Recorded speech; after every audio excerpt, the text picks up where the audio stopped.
TimeEnds Radio.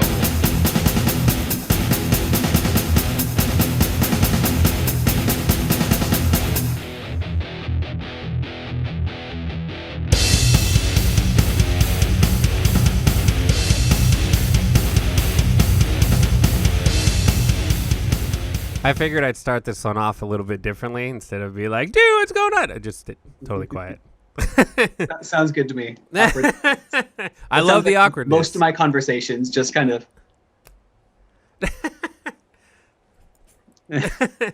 Yeah. So how are you, man? I'm doing pretty well. I had a decent holiday break and got to hang out with my family, which was nice. What'd you guys do? Standard kind of like game night type thing.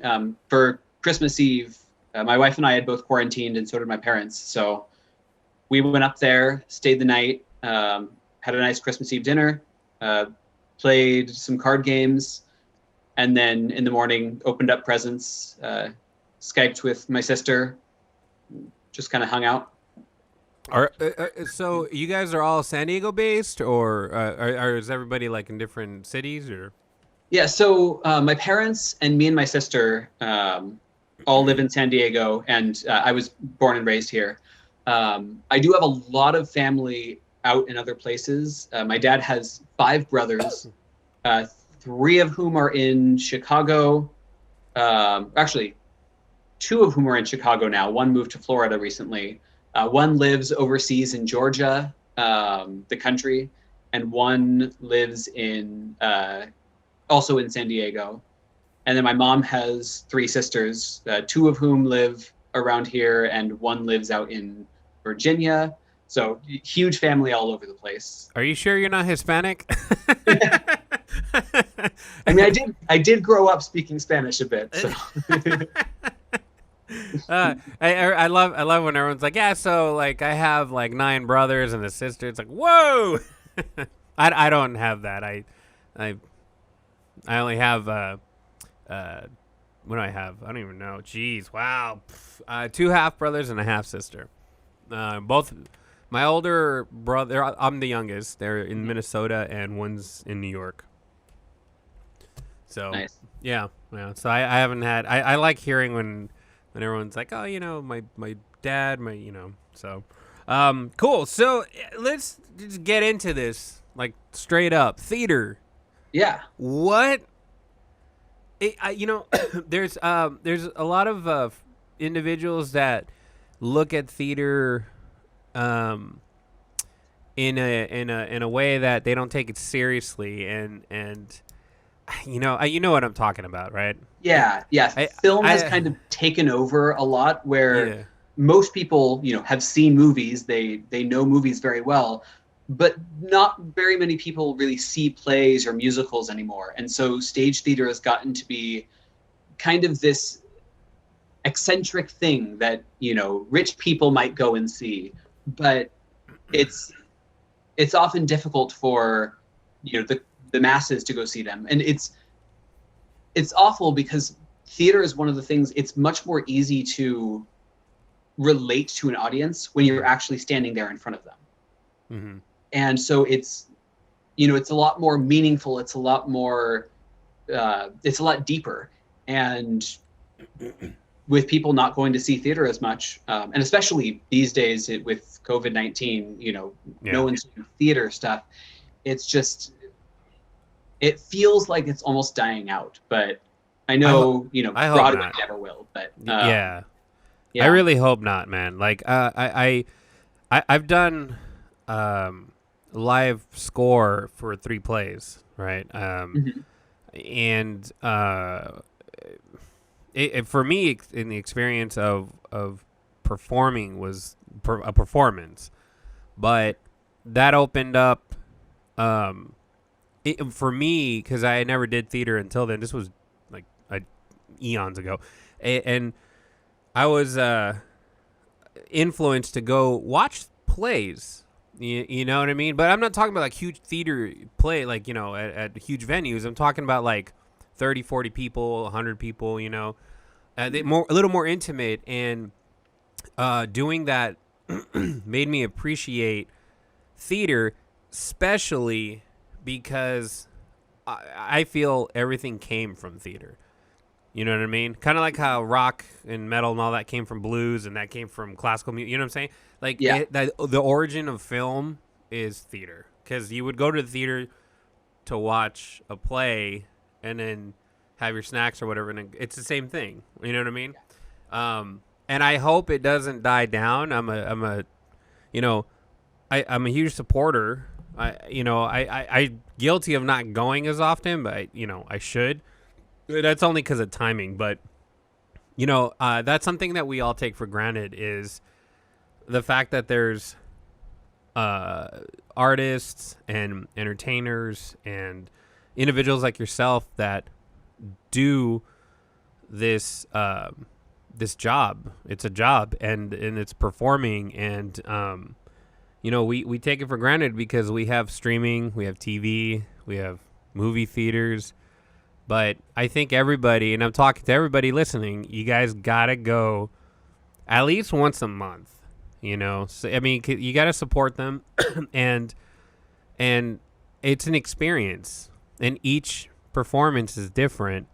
Like if you watch the same play, like I've seen God, what is it called? This was years ago. It's two ladies and something. I don't remember it, but I've seen it probably like 3-4 times, and the experience was different for me each time, and it was more. I catched more things, especially because the actors and the actresses they perform differently depending on their moods, and I like that. I really dig that. It's kind of like watching a live performance of a band.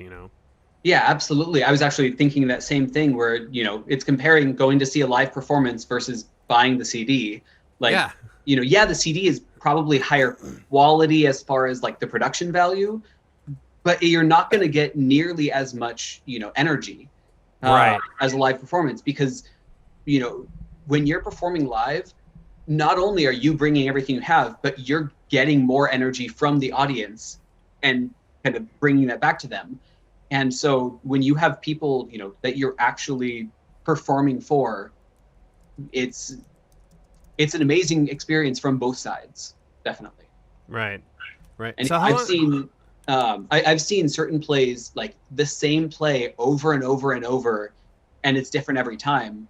I worked for Lamb's Players Theater back in 2012. They had a show called Mixtape, which I think they might have revived it at this point. But I saw that show maybe 12 different times while I worked for their box office, and like every night I enjoyed it, more and more and more.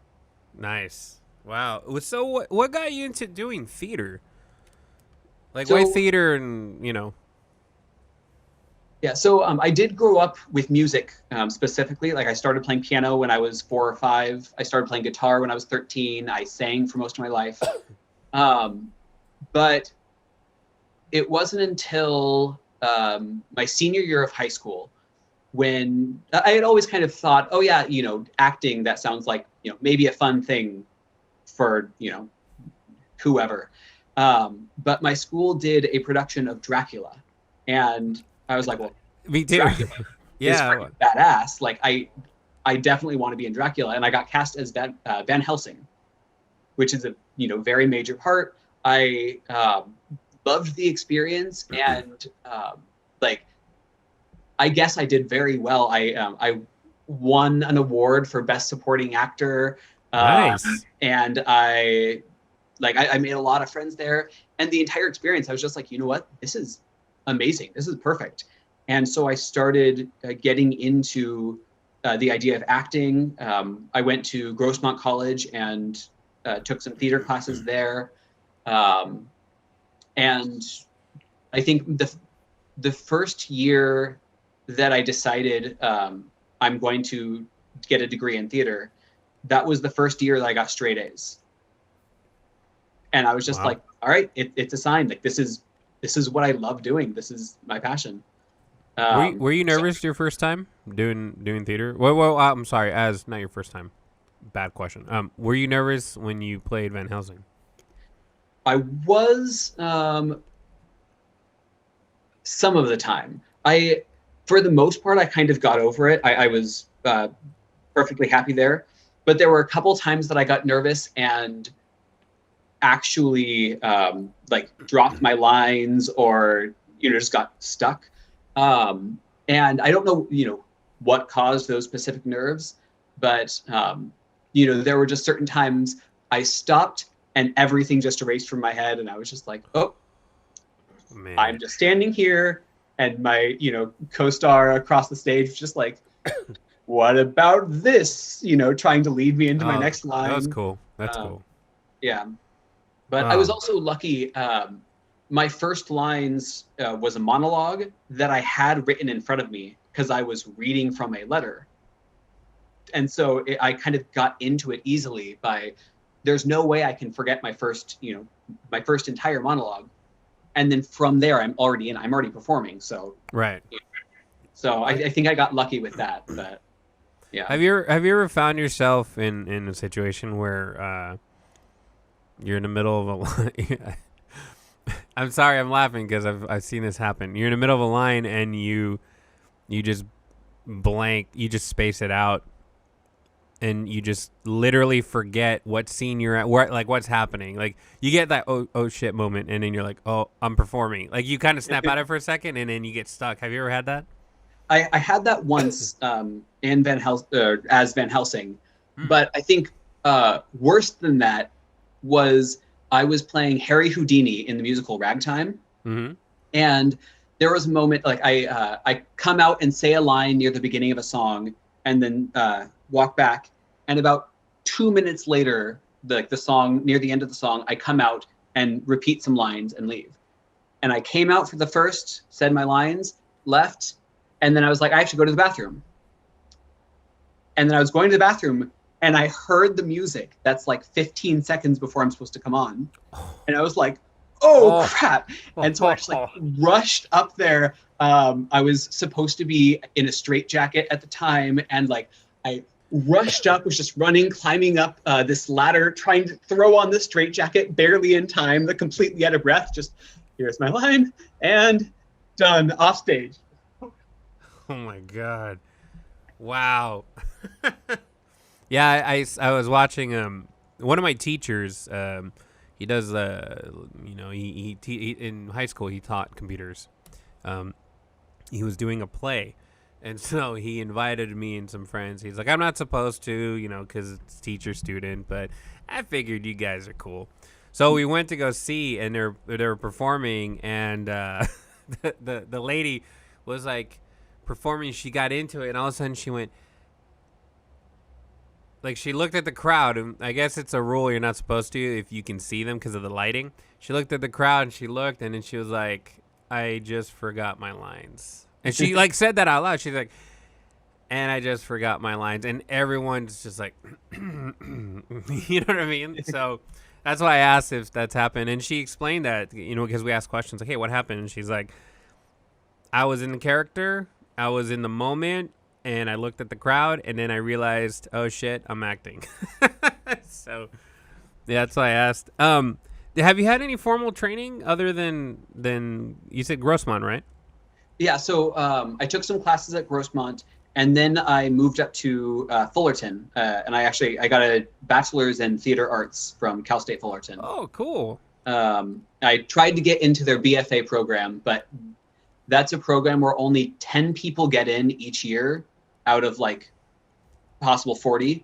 And so I didn't end up making it into their program, but I still like took acting classes. I took musical theater classes, and I TA'd for 4 different acting classes throughout my time there. And that kind of got me into teaching acting as well, where I started working with people of, a lot of different experience levels, and trying to, get them to understand the basics of, this is what's important about acting. It's not about just the words you say, but it's about, these specific moments, and trying to get people into the mindset that an actor needs to be in.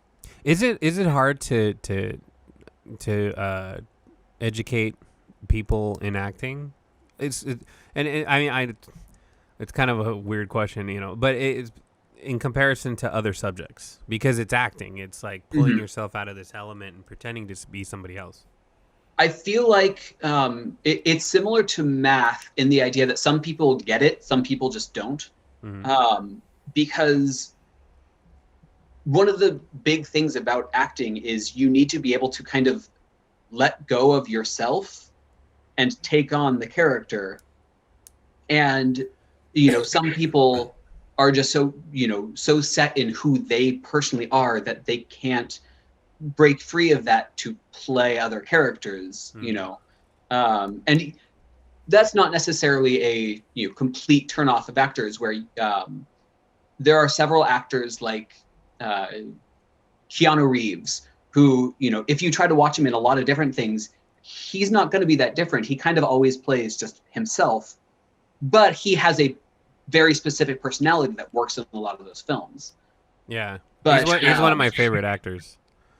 Yeah, I think Yeah. he's great. He just doesn't have a lot of skill in different characters. He has a lot of skill in, the one character he does. Hmm. And in acting training, one of the big things that we try to do is make sure, either how to play these different characters and, make them seem different, or yourself so well that you can put them into these characters. Yeah, that's why I like. I'm gonna get heat for this because you'll see why. Daniel Day-Lewis, he's this amazing method actor. I don't see a difference. He's like Keanu. He's Bill the Butcher. And almost. I mean, even as Abe Lincoln, I saw a little Bill in there. You know what I mean? Just like Keanu, but one of the actors that I absolutely 1,000,000% think is a best actor I've seen so far, other than I forget his name. The guy that plays Magneto, he was in Split. What's his name? Wait, the guy who plays Magneto that was in Split. I'm sorry, not Magneto. James McAvoy. Professor Xavier. Yeah, James McAvoy. McAvoy, yes. Yeah. I thought he was an okay actor until I saw Split. Have you seen Split?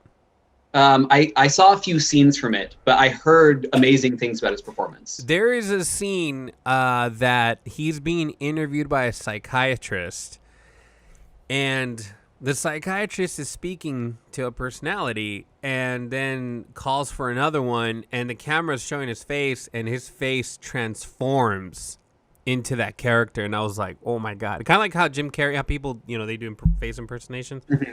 But it was just believable. So that's, one actor. But the one that I'm just like, this guy is amazing is Gary Oldman. Agreed. Sid Vicious, Dracula, Zorg. I mean, Detective Gordon. He is just like the character every single time. And there is no, I feel there is no residual of the other characters. Mm-hmm. I love his acting, except in the last one, Mank. So I thought it was terrible. Well, I never saw Mank, but it's good. I just didn't like his acting. There is something to say about British actors. They tend to use the classical acting style rather than method acting or the Meisner technique or any of the American ones. And the classical style, I never specifically studied it, so I don't know exactly what it brings, but like all of the actors who study that end up being just really good, like David Tennant and Ian McKellen and Patrick Stewart, all of these great British actors just they come out with that style. And I think part of it is working with Shakespeare as well. Because Shakespeare is, in order to do Shakespeare well, you have to not only know what the words are you're saying, but what those words mean underneath, and also what that means underneath. You have to have like so many different layers of what exactly is it that I'm saying. And so I think that specific quality really helps those actors bring out an intention that a lot of American actors can't. Yeah, that's why it's the same thing with musicians. If you want a good actor or musician, go overseas. I mean, it's not fair to say there's a lot of great actors and musicians, and I mean just entertainers in America, obviously. But Mhm. I've noticed specifically when you look at the roots, they came from Norway or England or Ireland, and they're just or even Africa and New Zealand. Like they're just amazing. And I'm Mhm. like, oh, of course, you're from overseas. That's why you're good. you know. Um, Although it, we also do have to think about, we might be biased because we see every American actor that comes out, whereas we only see like the best of each of the other countries that That's come true. That is true. That's very fair to say. So I retract what I said. No, I don't. over.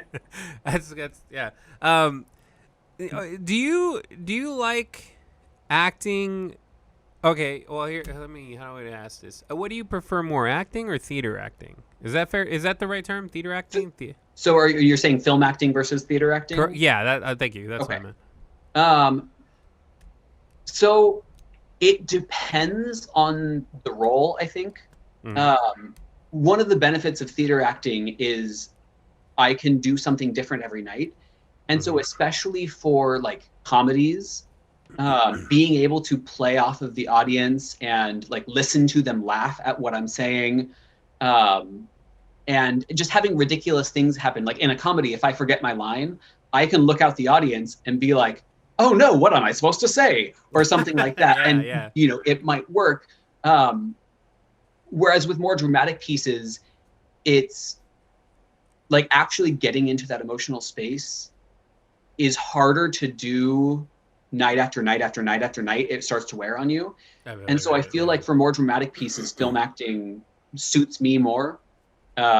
Whereas comedic acting, I prefer the stage. Is it mentally draining to do dramatic or even thriller or horror theater? It can be. Again, it depends.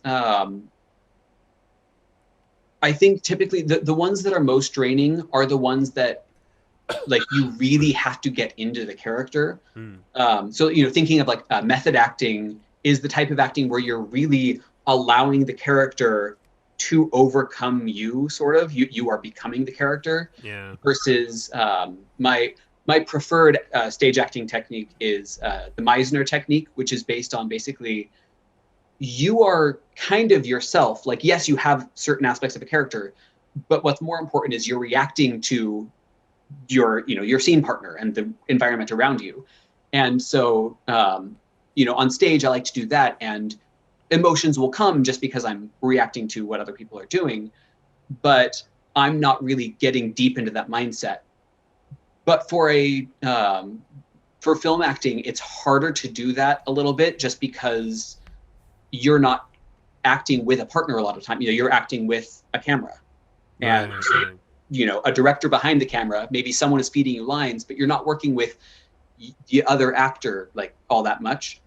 And so that's when it starts to get a little more draining, because you really have to get into that deep mindset of what is going on, what is my character experiencing, and let me imagine all of that as hard as I can, kind of. Yeah. Yeah. I interviewed an actress that does theater as well, and she told me that hands down theater acting is way more skilled and more there's more dedication because you have to memorize everything and prep for it versus acting in front of a camera. If you forget your lines, someone can feed you the lines. You know what I mean? Mhm. Do you think that's a fair statement? So I know I it's a rough definitely, question, but yeah, I definitely recommend stage acting to anyone who wants to do film acting, just because um, if you can, memorize a whole show and know your part in the whole show and have that night after night after night, you'll be much more able to like, oh, I have this one 2-minute scene in front of a film. Let me put as much into that as I did into the whole play. and and that will help bring your film acting to life more, because you can put more of yourself into it. So it's recommended that for anybody listening, that if you're an aspiring actor, or you want to, you know, learn how to do all this, so you're saying it's best to do theater acting because you get more out of that than just normal acting, right?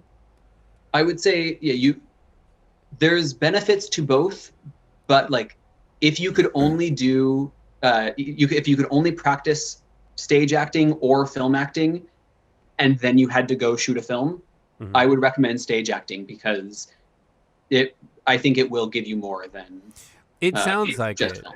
Yeah. No, it definitely sounds like it, because it forces you to memorize your lines for the whole 2 hours, 3 hours.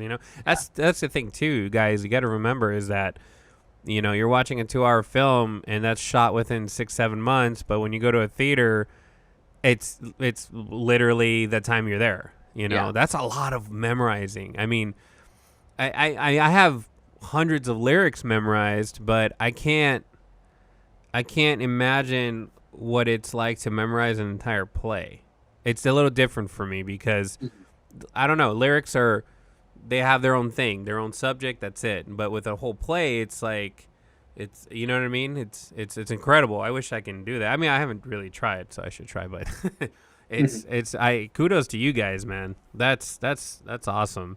Awesome work. And I can't even imagine. How is rehearsing? Like, my friend does it in front of a mirror privately in a room where he is not, interrupted for whatever amount of time, a couple hours or whatever. Like, how is rehearsal for you? Like, what's your rehearsal? So, for me personally, I need someone else to rehearse with. Mm-hmm. It doesn't even have to be another actor, but it just someone to read lines to me, because the thing I need to get used to is hearing what line comes before mine, and sort of building this relationship in my mind of you're saying this, so why am I saying what I'm saying? Not just what are the words, but what is the reason that I say that in response to you, and kind of building that sort of network between my lines. And that way, first of all, that way I can better navigate, when I hear a line, it reminds me of what my next line is. But also, if I know the reason that I'm saying it, even if I forget my lines, I can improvise something that's similar, because I know, what's going on in the scene. I know what my character's motivation is and things like that. Is it harder to act a character that's from a different culture? I have never done that, at least not on film. I suppose I did play Harry Houdini, who was Austrian, although that was one of my first roles. And Van Helsing was also from Amsterdam, but I don't know if I really did anything different to make them like from a different country. Thinking about it now, after I've had years of training, I feel like one of the big things I would want to do is actually study that culture a bit, because there's little things that you miss, like, even with just simple accent work, there's going to be things that you miss because you don't know the reason why they exist. Like in certain languages, they don't have the TH sound. Yes. And so they replace it with something else, but you need to know what they replace it with. Like, when I was talking with our old associate who is from Taiwan, they replaced the TH with Ds, but in German, they replace it with Ts. And so it's, you have to kind of know what exactly they don't have and what it's being replaced with, and why it is that they chose that, centuries and centuries ago, in their language. Why was that the thing they went to? Mm-hmm. And kind of just studying the culture will help you understand some of the things that you might not think about if you're just observing the culture from a distance. Do you recommend that if someone's doing a specific part like that to actually study the culture or just do their own interpretation of it?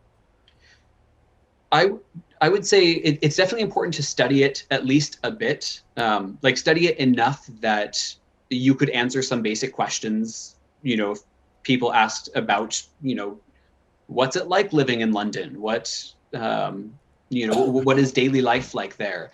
And you should be able to answer some of those questions. Although that's for any character. Like even if I was doing a character that lived in Los Angeles, that's pretty close to us, but I should still do some research as far as what is it like in Los Angeles specifically? How is that different than San Diego? Right, that makes sense. But as far as like, if I was going to play a character that spoke a different language, I wouldn't necessarily learn the other language completely.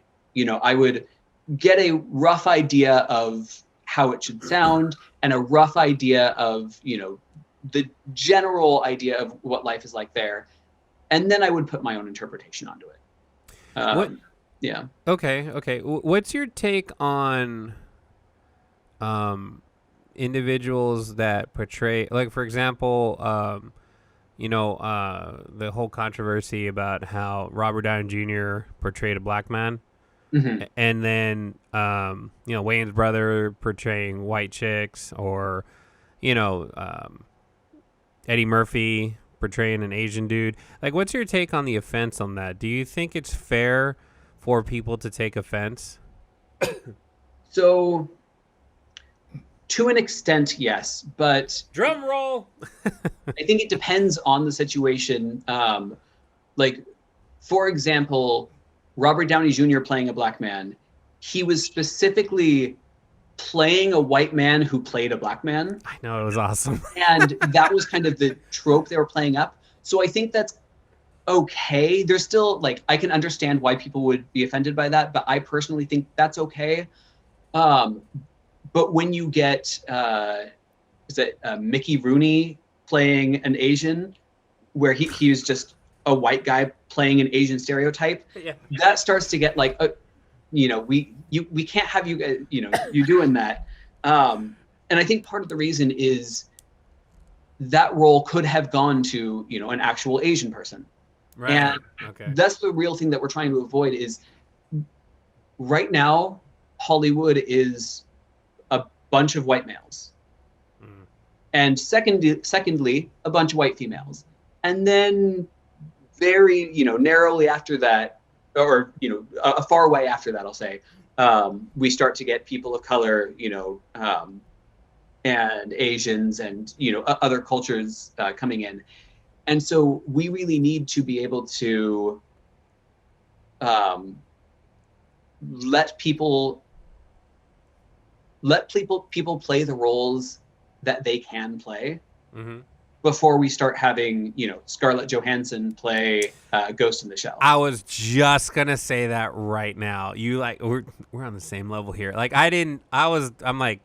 no, that shouldn't have happened. I agree with you. But I feel like when it comes to comedy, especially because Tropic Thunder was hilarious. I don't give a shit what people thought. That it's like, oh, that's fucked up. It's like, you know what? You're missing the charm in that and the joke, and the irony too, because it didn't have to. They could have casted somebody else to play that character, but the point was the fact that he went under the surgery to, you know what I mean, for the method acting, and he's Australian too. So he's playing an Australian dude that does that. So I don't know, some individuals, and I totally understand how it can be offensive, and we have to process that, but at the same time, like, even with those individuals that get offended with some of those things, they laugh at other comedians that portray other cultures. Mm-hmm. You know what I mean? So it's kind of like, if you get the humor in that, that's the whole point, you know? So it's I don't know. I love when they do it. Sometimes I feel it's a little offensive. I'm like, okay, you took it too far. A lot of people are going to be pissed, but you know, it's artistic, and I feel it's great. But when it comes to, like, you know, what's her face, that was not cool. I don't agree with that at all. And I do think it's important to say, like, I am white. I, am not a person of color. Whoa. You're white? I do not, necessarily know what that struggle is like. And so my opinion should be taken with a grain of salt. My opinion does come from, a culture that hasn't as much dealt with that. But just in my experience, that's kind of what I feel is, if that role could have gone to a person of color, then it probably should have, just because they are such a minority at the moment in the film world. But if the role is specifically written as, like Robert Downey Jr., specifically written as a white guy playing a black guy for the purposes of making fun of that trope, Mm-hmm. I'm more on board with that. Yeah. Right now, I agree. I don't feel it's right. No, they casted her. I mean, I'm kind of fixated on that now. They casted her because it's her, and they should have given somebody else that fit the part and looks the part. That's more important to me, is the person looking the part. Mm-hmm. You know what I mean? If the individual doesn't look the part, I'm not invested. It doesn't matter what film I'm watching, even if it's Batman. I'm a huge Batman fan. I didn't think Christian Bale is a great Batman. I really don't. You guys can kill me. I don't care. I think Ben Affleck is the Batman. He looks it. Okay. Let me rephrase that. He's the better older Batman, older version of it, more seasoned Batman. Because he's thicker. He's older, and he's a better Bruce Wayne. But they gotta look the part, or I'm not invested. And Ghost in a Shell, she did not look the part. I'm sorry to say, she did not. Yeah. Okay. Cool. Now let's talk about music. Sure. Unless there's any other theater stuff you'd like to share with everybody. No, I mean, I think in general, theater is something that I love. It's a passion of mine. It's something that I do for a living, but it's Does it also, pay well? Say again? Does it pay well? If you are in the union, it can pay well. Oh, okay. Yeah. There are some contracts that are, $100 an hour type thing. Damn. I want to be a theater actor. They need that kind of stuff, because you might have one role and then not have anything else for 6 months. So they tend to pay well for the time you're there. And then, that will hopefully last as long as you need until you get another thing. But yeah, specifically, if you can keep working for a long time, then you can probably get paid pretty well. Wow. Okay. So it's just like everything else, being an editor or a musician. It's okay. Yeah. I thought it was one of those, once you hit a certain, level, like you're just, they're throwing dollars at you. Yeah. Oh, I'm sorry. That's a stripper. So you said you're a pianist and a vocalist. It's so common that individuals that play piano also sing. It makes sense. What came naturally for you? Was it both? Was it one or the other? I think it was, singing came very naturally. Just when I was like a toddler, I was singing songs with the wrong lyrics all the time. I was just adorable. Always singing stuff. Piano actually took work to learn. Although, because I started taking piano lessons at a young age, and I didn't actually start taking voice lessons until I was like 14 or 15. When it came to like more complex playing, piano comes much more naturally, and vocalization came a little bit harder. But Okay. at this point, I think they're both about equal. But specifically, I think piano is easier for me to feel the right thing to play, but it's harder for me to like sight read quickly. Voice is easier for me to pay attention to the more complex technique things like note-wise. But it's harder for me to feel like, oh, this is the right sound for this. Do you have perfect pitch? I do not. No? I love meeting people that have that. It's very rare. And one of my voice teachers in college had perfect pitch. What a nightmare. Yeah. My guitar teacher has perfect pitch. He's like, you know what, man? That's you're a little flat there. I'm like, stop it. I actually one time posted something and I was like, I just gotta fix this and then have it tuned to E flat. And he's like, actually, it's tuned to E. I said I'm gonna have it tuned to E flat. Shout out to Seth. Yeah, no, he has perfect pitch, and yeah, it's incredible. It's hard to.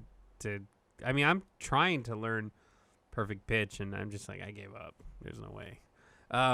So, is it fair to say that vocals or voice is easier for you because you started playing piano young, right? Mm-hmm. You started singing way later, and now they're about the same. So is it fair to say that vocals is more natural for you? Or is it just because you hit a plateau with piano and you're like, I'm going to work on vocals? Probably, yeah. I would say I agree with that. Vocals probably come a little bit easier because piano, I got to a point where I'm really good at playing by ear, but it takes me a long time to sight read and actually get like the right notes played, looking at sheet music. And I think part of that is my ADHD. It's really hard for me to focus on little things like that. Whereas voice, even with that, there's less different things to concentrate on, sort of. Like almost all of singing is muscle memory. And the only part that comes otherwise is, what specific harmony am I doing? And I've always been very good at harmonies. I've always been good at, remembering, okay, what is my note within this big chord that's happening? And so, yeah, I think overall probably voice was easier for me. Can you sight read voice? Yes. Okay. So piano you can sight read, but not precise. Not what's the word I'm looking for? Like you struggle sight reading piano versus voice, right? I think I struggle sight reading piano mostly because it's several notes at a time. Like I can sight read a single line. I can sight read the right hand pretty well. I can sight read the left hand pretty well. But getting both of them together, like I think it's too much information for me to process that quickly. Yeah, I couldn't do it. Mm-hmm. I mean, I struggle sight reading treble, treble clef, so I'm good. I can't imagine seeing the grand staff. I'm like,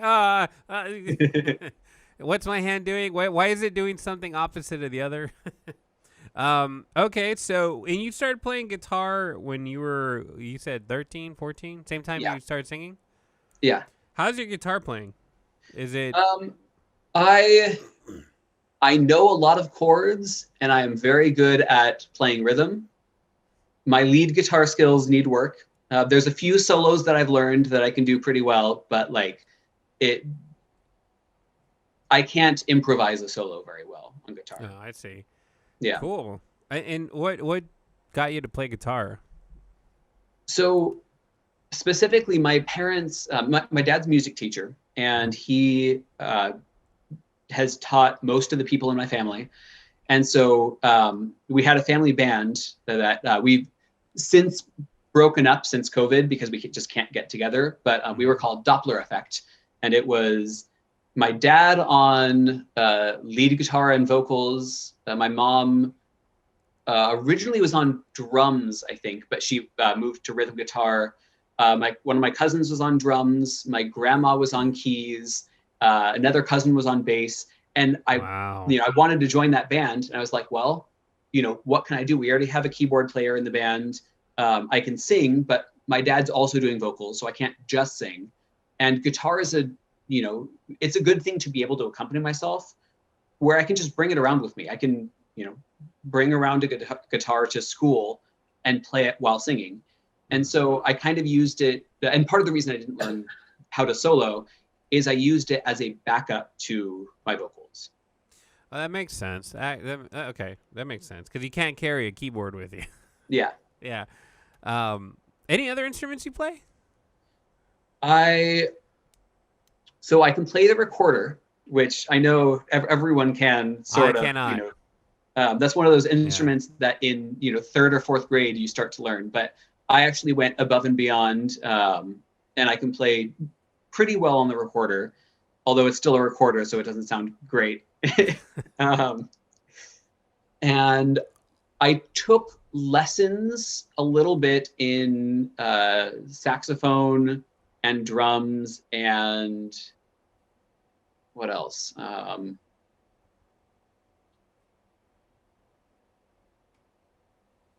I think a couple other things, but I never really got into those as much. Like if you handed me a saxophone, I could make it play notes. I could make it sound okay, but I couldn't really, no one would pay to see me play sax. So it wouldn't sound like Lucille Ball when she's playing? I don't remember how she sounds. It's really bad. Okay. It's it would very probably be better squeaky but it wouldn't sound good. But like my dad got his degree in tenor saxophone in music, and so he's a badass sax player, and I picked up a little bit from him, but not nearly as much. I decided to play to my strengths and focus on piano instead. Well, that's cool. What's between guitar and piano? Which one do you have more fun playing, and which one is more work? I have more fun playing piano, definitely. Mm-hmm. Guitar, because I play it less often, it tends to be more work at getting my muscle memory right for, okay, what's the position for the A13 chord, and what's the position for this specific what's the word version of a C chord or something, and trying to get my hands to do the thing they're supposed to do. But I know a lot of chords, I can do them. I just need to practice them more when I do a specific song. That's interesting. I have fun playing drums, even though I'm by all means not a I'm probably one of the shittier drummers ever. But I look at guitar, even though I love playing guitar and it's like my passion, I look at it like work, Yeah, it's interesting. I was curious. It's I'll play drums. Yeah, guitar. All right, I guess. you know what I mean? Yeah. Because it's more. It turned in from. It's not fair for me to say that because I still love playing. I get all teary eyed when I play something that makes me sad. But I think with drums it's more like and I get my yayas out and that's it. Okay, cool. I was curious about that. Have you ever performed? Have you ever performed in front of a huge venue? With what's the largest crowd you've ever performed with? So musically speaking. Yes. Well, the biggest crowd I ever performed for was probably my family having a big ass 30 something person party. But professionally, I think the biggest crowd I ever had was maybe like 30 to 40 people. I'm trying to think of if there was a bigger event that I ever played. I played a wedding where there was probably 50 people or more. But that was back in 2014. I don't remember how many people were there. But yeah, so probably somewhere around like 40 or 50. All right, now the big question in theater. In theater, so I have music directed shows in which there were well over 100 people in the audience. And music directed and accompanied. In college, in Cal State Fullerton, they did Spring Awakening as one of the big shows for that semester, and I was able to accompany that. And so I played piano in front of, somewhere around 100 people, probably. And then I music directed Narnia the musical in Ramona Community Theater. Wow. And so I performed that every night. And I think the biggest crowd we had was like 70-ish, maybe, but I'm not exactly sure. Wow. But yeah, and then on stage, actually acting, it's probably about the same. Most of my experience was in school theaters and youth theaters and things like that. So we tended to draw crowds under 100 people, but we had a few that were upwards there. Okay? Two questions, two more questions. What is the most memorable performance you've done, theatrical or even music? Doesn't matter.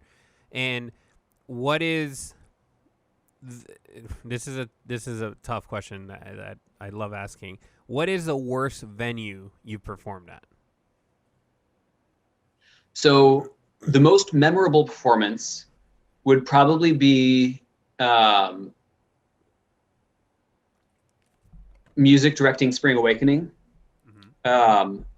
Partially because I was there on stage in front of everyone, playing for 2 hours straight, and playing more than just piano, because I also had to play harpsichord for that. That's my favorite instrument. And so, yeah, so I played piano and harpsichord for that show, and I was sort of dressed in character, where Spring Awakening, everyone is dressed with very stylized, like, punk rock haircuts and things like that.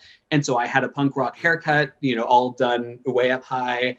And it felt almost like I was an actor on stage. It's just that my role was playing piano. And so that was really fun. As far as the worst venue I've ever had,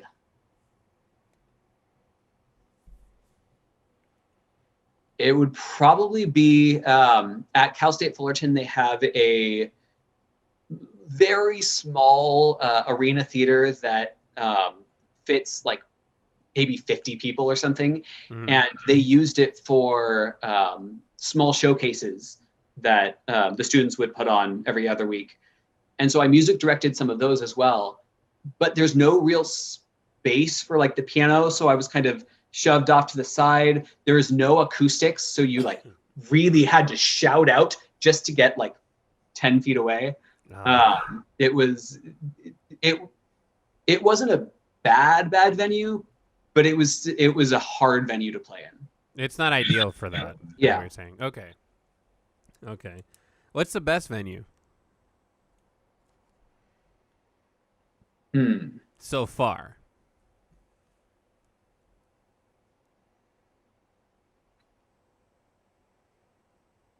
Probably Spring Awakening again, being a more professional theater experience, because Cal State Fullerton, for their large scale shows, they tend to run it mostly professionally. They have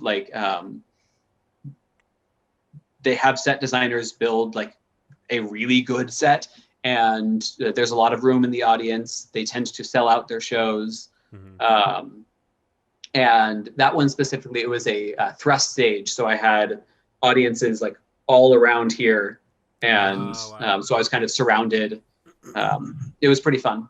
Yeah. One more question. I just spaced it out. Damn it. Oh no, I spaced it out. It was a follow-up question. It'll come back. That was a good one too. Oh, it happens. My mind sometimes. It's that headache I told you about. Fuck, what was it? That's okay. That's okay. Advil, then you'll remember. What's your favorite? Let's go back to music for a second. What's your favorite artist or performer or band? I feel like that changes all the time. Let's see. Right now, who would it be?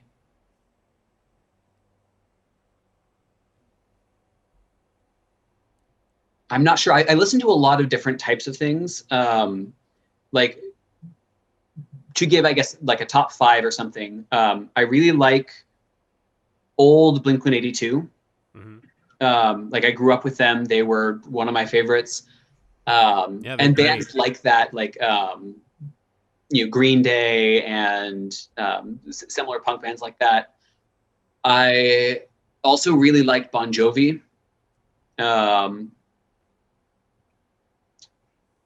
Let's see. I feel like there's more albums that I fall in love with than bands specifically.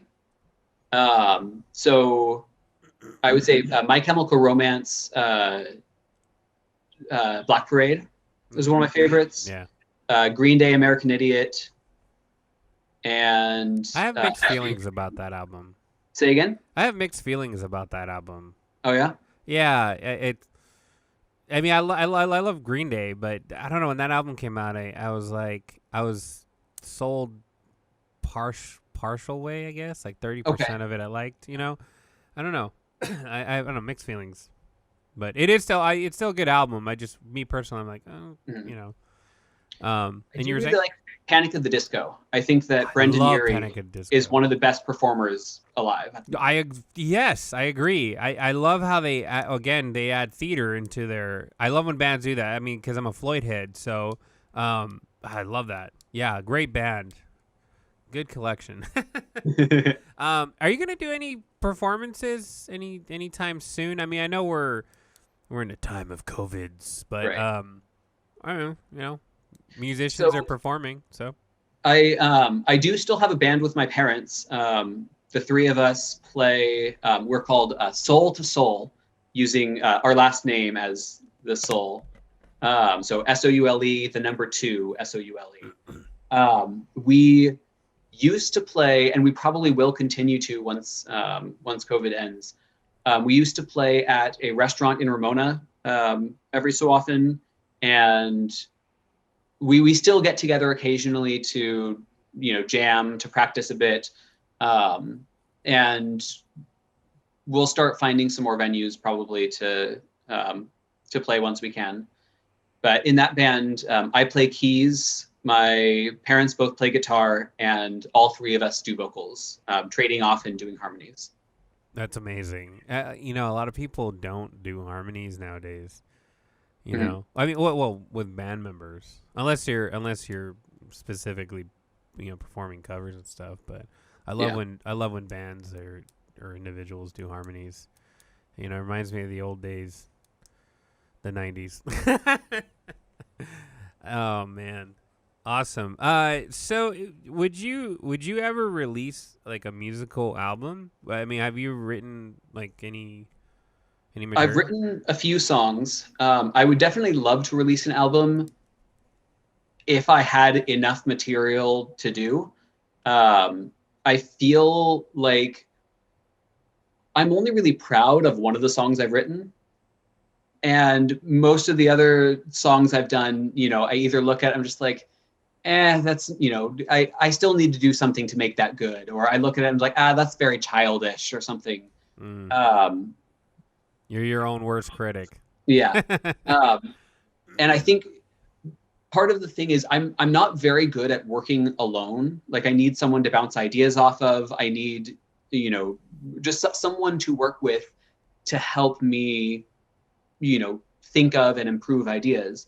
And so if I could find a, you know, musical partner or a band that that is down to write new songs with me, then I would love to release an album. Yeah. Do you guys hear that? He's looking for band members. You can call him at 818-555. Email at... okay, I remember my question. You were right. It would take time for me to remember. It's how, you know, minds work. Is it hard because you did mention that you have... Is it ADD or ADHD? So officially, those two are the same thing. In the current DSM, it's ADHD hyperactive type, ADHD distracted type, or a combined type. So I am distracted type, which is what used to be ADD. Oh, I see. Okay, so my question is, I don't know how you can answer this, but do you find it difficult? Okay, this is how I'm going to ask. Is it easy for you to memorize lines and act when you're doing theatrical plays versus other things in life that you get distracted from? You know what I mean? Do you find less distraction when you're acting? So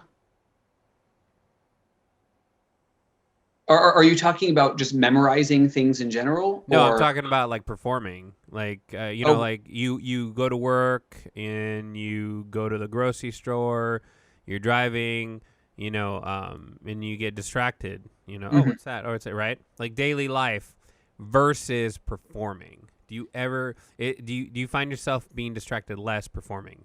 Yes. Yeah, performing definitely, it stimulates me in a way that I don't get distracted. And that's like, honestly, that's what the problem is with ADHD is I can't find enough stimulation in day-to-day life. And so I get distracted by whatever the most stimulating thing is. But when performing, that tends to be the most stimulating thing because I love doing it so much. And so it's much easier for me to stay focused on that. Okay, that was my question, and Yeah. I'm happy I remembered. All right, so I'm gonna dive into something different. I noticed in your name it says they/them. I know what it means. You know, obviously some of the audience members that listen, or if you're watching on YouTube, you can see this. Know what it means. Can you explain it to them what that means? Yeah, so I identify as non-binary. I don't identify as male or female specifically.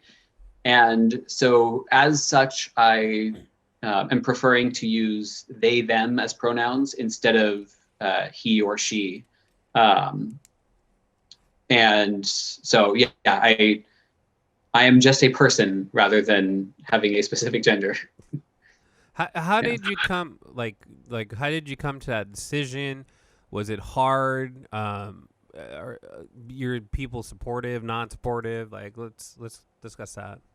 So I'm not sure when I specifically like started to realize it, but somewhere within the last 5 or 6 years, I started to come to the decision that every time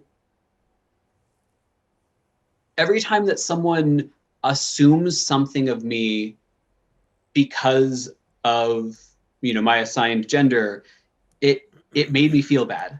You know, whenever someone said like, oh yeah, the, you know, guys night, I was like, you know, or, oh yeah, we're playing game night with the boys, which is like, and it, you know, it wasn't a huge thing. It was just a little bit of discomfort. And over time I started thinking about it and trying to sort of understand what it was. And I kind of grew up in a conservative town. Like my parents were not conservative, but the town itself was, and so I didn't really hear about other gender identities until college. And so it took a while for me to really wrap my head around. But over the past couple years, I really took time, sat down, and explored a few different things. And actually, at the beginning of COVID is when I really started coming out to people. So I came out to my wife, I came out to my parents, I recently came out to my sister. I changed my name to have they, them on Zoom so that people at work might know. Mm-hmm. And yeah, so I started just kind of making it a more known thing, but I never wanted it to be a big deal. I never wanted it to be like an announcement to everyone, like, hey, there's this, big thing that's changing. Mm-hmm. Because, I don't feel like it's me changing as a person. It's just me realizing, I don't really identify the way that I was before. That makes sense. I mean, you're kind of announcing it to everybody now. Yeah, I mean, which it's a great thing, and I want to just clarify, like, I'm 100% behind everybody that decides to identify themselves and whatever makes them feel comfortable. It's a big deal, and I don't think that anyone should feel like they can't, and that sucks, being trapped in that position or stuck in that position where you can't, it's like when my friend came out, that he was gay, like, it was really hard for him. I'm like, why? So what? Let's go party. I don't care. Let's keep drinking. You know what I mean? And I love how it's more accepting nowadays. And I don't know. I'm happy you're doing it, and I'm happy you're doing it here. And, and I know we discussed before the show that, I was going to dive into that, and it's important. I think it is important. And there's nothing wrong with it, guys. There's really nothing wrong with it unless you're specifically targeting for an audience in a negative way, and I've seen that. That sucks, But yeah, man, that's awesome. Did you? Now I want to talk about. Was it difficult with people hearing that? Like, did they have a hard time accepting it? Do they still address you as he or him? So some people still do, and I think partially because the people that I've known for many, many years, I understand it's going to take time to switch, and it's one of those things that I am okay with being called him, occasionally, as long as there's that understanding that, hey, I hope that you understand that I prefer they, them, and, I would appreciate you working on it. But I've had good interactions with, like, my sister very immediately said, I completely appreciate what you're doing, and I will start using they, them immediately. My wife was very appreciative. And my cousin, who is also trans, immediately was like, oh yeah, I'm all on board. And so I have, I have a good circle of friends that were very, very appreciative. I would, I was going to crack a joke. Imagine if your cousin was like, oh, no. It's like, what? You of all people. How do you feel about slang? Like for example, I guess because I'm from the Valley. Yeah, L.A., San Fernando Valley. That's why I say like a lot. In case you motherfuckers didn't know. I say dude. I call everybody dude. I called my grandmother dude, and one time, this chick, She was like, I'd prefer if you don't call me dude. I'm like, oh, so you're one of those, what it was Peter Griffin said, you're don't call me a chick kind of chick, huh?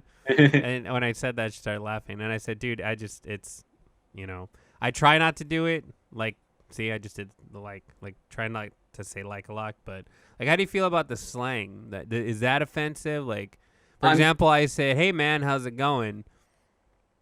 I'm perfectly fine with it. Specifically because, like, I'm also from California. I understand the slang. To me, dude, like, a guy can be dude, a girl can be dude, a truck can be dude, a branch that you trip over can be dude. Exactly. Or just like, dude, like. Yeah. Yeah. But like, I also enjoy, like, oh yeah, I'm a hot bitch. Yep, sure. Yeah. I'm perfectly fine. A girl, come on. All of that is absolutely fine. Because it's not specifically towards you. It's just a slang. Like I was talking to a while ago. The individual you work for, the director. I was like, listen, I'm a very busy woman. What do you want? You know what I mean?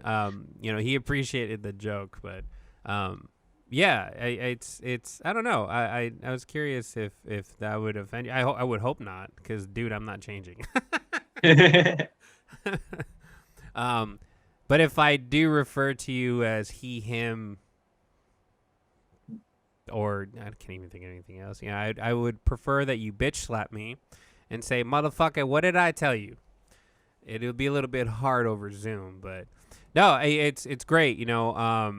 Everybody that if you're listening and you're in that position that they were, I think you should really analyze your situation and think about it and be okay with it. I mean they did, and they're cool as fuck. Do you think that you might have some future struggles with being called they them in Probably in life? I,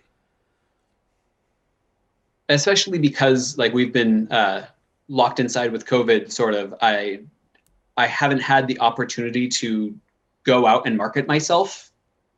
Well, this is a hell of a way to do it. Yeah. So I do feel like I might have some struggles, but probably even less so than I might have had otherwise, because I'm in theater. Mm-hmm. And theater is already full of, like the classic joke when someone is gay, they said, oh, they're in musical theater. It's kind of already the stereotype. Yeah. And so I feel like I'll probably have a bit of an easier time with it than people that are in, more industrial fields. If I was an engineer or if I was a construction worker, I would have, probably a lot more struggle.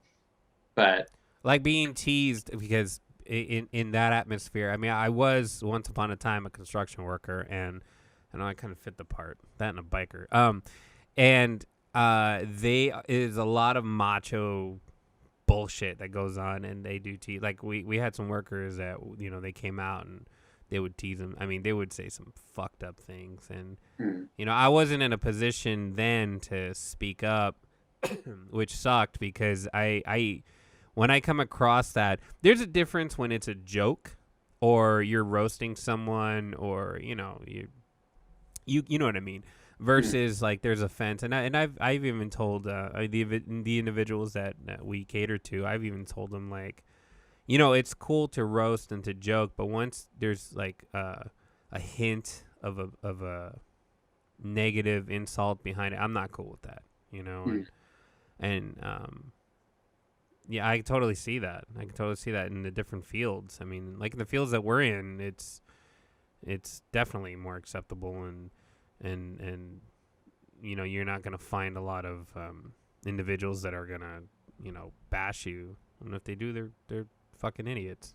Yeah. I stand behind that, you fucking morons. What? Go ahead, do something. I Okay. definitely don't want to go play in some of the southern states, though. If now that I've come out. We don't like your kind around here, boy. What did I just tell you? Not, boy. Oh, God. Can we do a bit on that? That'd be cool. I'll play the redneck. What the damn Sam Hilt? What's going on? I'm confused. Of course you're confused. You're from the South. Who's your mom? Your sister, too?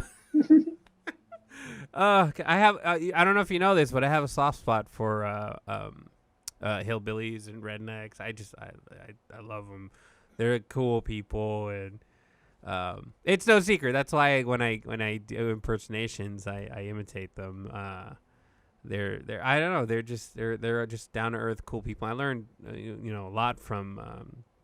I went to what's that? Patterson in Modesto, and there's farmers, and they like explained to me the difference between a hillbilly and a redneck, and I was like, "What do you guys consider yourselves?" We're farmers. So then why is like, no, we're just kidding, we're rednecks. I was like, okay, so America, So yeah, I don't know. I have a soft spot.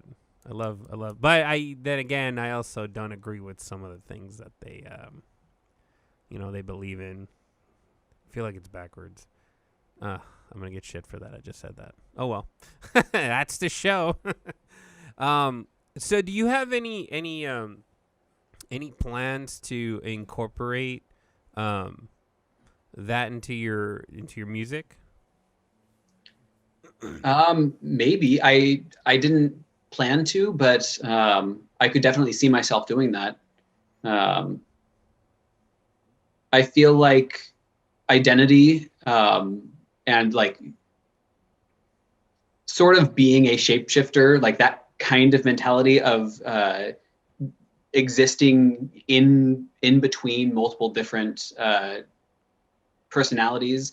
Mm-hmm. Like that's always been a kind of theme in my writing of none of us know exactly who we are. Everyone's exploring and trying to find something that makes sense. Mm-hmm. And so you go through life like a shapeshifter trying to find the right face. And that right there's a poem just wrote for you. Boom. Nice. Copywritten. We have the proof right here. But yeah, that kind of thing has always been a theme in my work. So I could definitely see writing some songs that have to deal with it. Do you have? Is there anybody that kind of inspired you to go this route? I don't know if that's even politically correct how I asked that. If it's not, I apologize, but it's the only way I can ask. When you say go this route, do you mean like come out or like... yeah, like you know what I mean? Like someone you're like, I identify with that, and I'm going to do it. So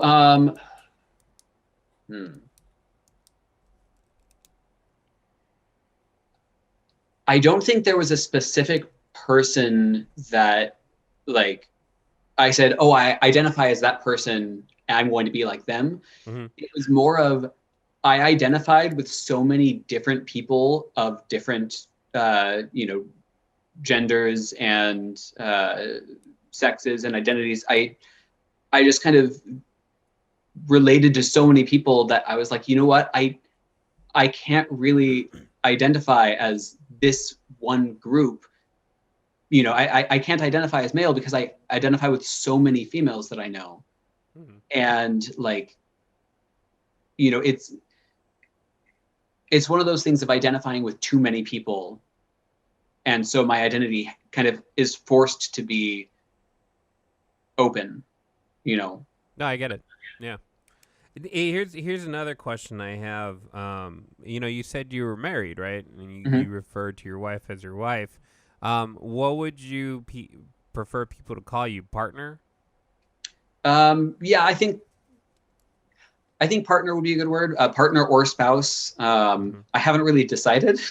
Yeah, it's a tough one, huh? Yeah. But but yeah, either of those are good. I know that as far as like my nephew and niece, my sister asked me what I want to be called, and there's not really a good alternative for uncle. And so we were like, I guess we can keep uncle just like because my wife is going to be auntie, but um, I'm still working on trying to find, other names to use if there is good ones. That makes sense. Are you active with the community, or are you just kind of on your own with this? I'm active among my friends who are like in the community, but not like, the community in general. I don't go onto Reddit, onto the, genderqueer Reddit and ask questions there as much. Yeah. Okay. Um, do you think you might kind of like go that route, or you're like, nah, I'm just happy figuring it out on my own? And just to clarify, why I'm asking these questions is because if anyone out there is in the same position that you were, this will help them. I think the biggest thing to remember is that every person has a different idea of what every term means, basically. And so there are some people that, identify as male but want to use they, them pronouns, or identify as non-binary but want to use he, him pronouns, or identify as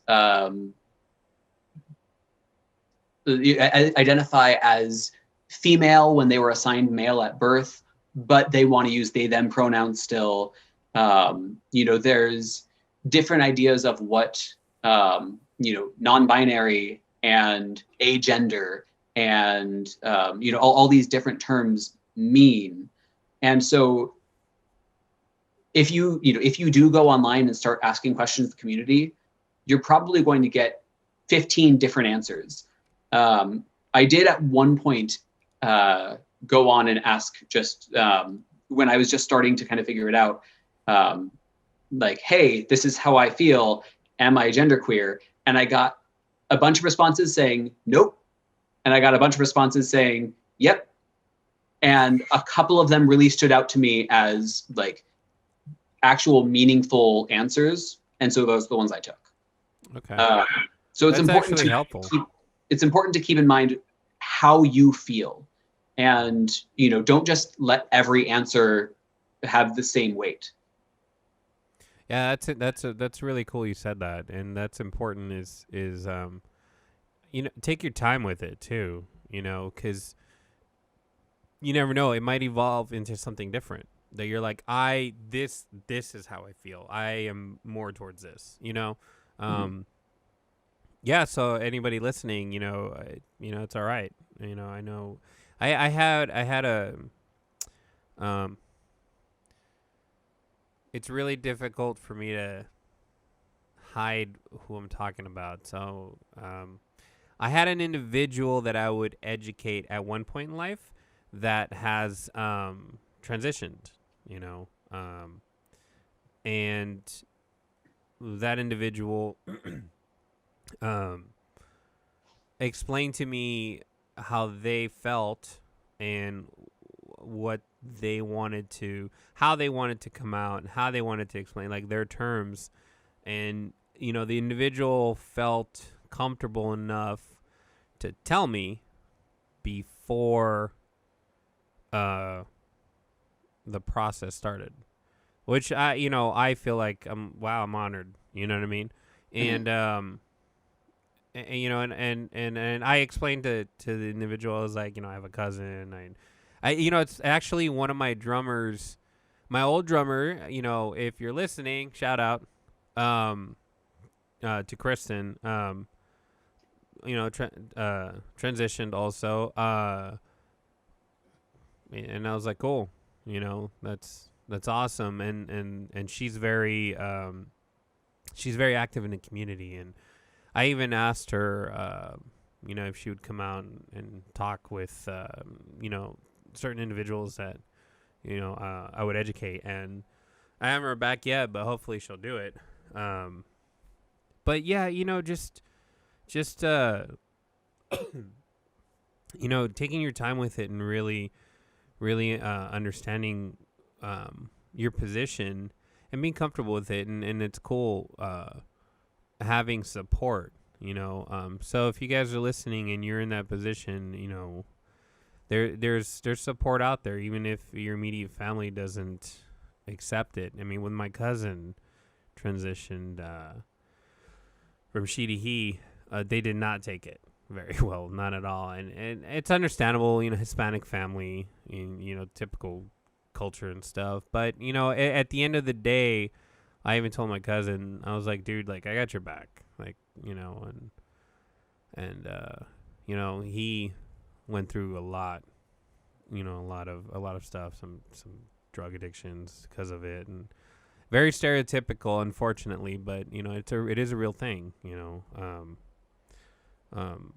so yeah, if you guys are in that position, or you're in that there's support out there. So, and that's awesome that you're able to comfortably accept what you're feeling, and that's the thing too, is like, not holding it in. A lot of people hold what they're feeling in, and it kind of starts to tear you apart. And like, it's a Room reference too, I just remembered. And being able to just find out what it is and just come out is a great thing. I would say congratulations, but I honestly don't like when people say that. Congratulations. It's like, oh, cool. Awesome. You know what I mean? Like, how would you take it if someone's like, oh, congratulations, you're a different person? You're not. I prefer to take things as compliments if possible. So I would probably try to take it as like, congratulations on finding yourself. Okay, that's a good angle. But I tend to, have that mindset of whenever someone says something to me that could be a compliment or an insult, I very much try to take it as the compliment, because, the worst case scenario, if I get it wrong and I assumed it was an insult, I'm going to come off as an asshole. If I get it wrong and I took it as a compliment, they're going to come off as an asshole. And so I might as well just always take it as a compliment, and just, sure. Yep. Thank you. It's like, you're a fucking dick. Thanks. I really appreciate that. You know what I mean? Like, yeah, that's a cool angle. I like that. Cool. Well, again, I appreciate you doing this, dude. This totally did not go the route I thought it would go. This was a lot more fun. This was really. Are you saying that you assumed I would be boring? No, I did not say that at all. I thought I normally have somewhat of an expectation when I interview people in industry, because it's not fair for me to say this, but I'm gonna say it. But I've noticed some cookie cutter stuff with everybody, and I don't know, with you it was I don't know, it was different. It was nice. It was really cool, and again, I'm really thankful that you were open to talk about your feeling and talk about your career. A lot of people have a hard time doing that, and I want to say thanks for doing that. It's really, really awesome. So if you guys are curious, if you're on the YouTube channel, obviously you'll see all. If you want to contact them to ask questions, hire them out, whatever, or if you're feeling lonely. The information will be in the YouTube channel down below, as well as your websites, right? Mm-hmm. Okay. I'll be adding that. And if you're on any of the podcast platforms, go to the website, TimeEndsRadio.com. All of their information is going to be there. So, dude, you are awesome. Thank you. Oh, see, there it is. God. You're awesome. Thank you for doing this. This is fun. Is there anything else you wanna add? No, I think we covered it all. Thanks for having me on, though. This was a blast. Hell yeah, yeah. And if you ever want to join, just if you want to crash the party too, I'll let you. Interview somebody you're like, I want to sneak into that one. I'm like, okay. Cool. All right. Good, yeah. Well, again, thanks a lot for doing this, and for you guys, we'll see you guys next week.